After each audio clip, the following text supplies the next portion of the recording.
parte pentru că n-am mai putut să mai filmăm. Și acum deschidem.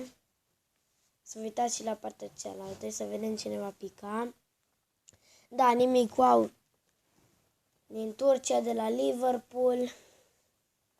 Nu-i foarte wow, dar în fine, save. Și acum, ce v-ați așteptat cu toții? O să cumpărăm cel mai scump pachet, ca să ziceți. Deci o să ne uităm de aici. Deci vedeți că este ăsta cu 110. Altul nu mai este.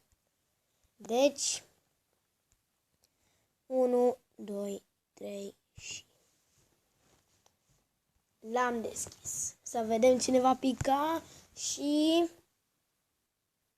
Jucător nou. Asta e bine. Din Champions League. Franțuzesc. Atletico Madrid, cred că e Luis Figo. Sau Griezmann! Ce așteptare! Nici nu m-am așteptat la Griezmann să pice, dar de fapt am uitat, dar în fine, Griezmann e la Barça. Deci să știți că ăsta e 2019 și de aia. Șmecher. Și acum să vă arăt colecția mea. Op, și Van de Jig.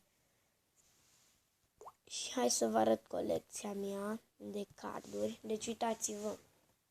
Avem Messi, Courtois, Neymar, Modric, Crafty, Neuer, Lewandowski, în fine, Van de Sar.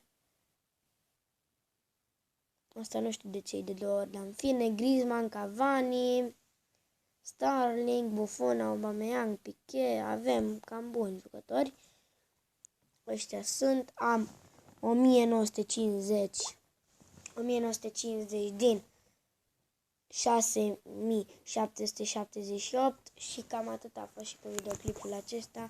Noi ne vom vedea data viitoare. Pa, pa!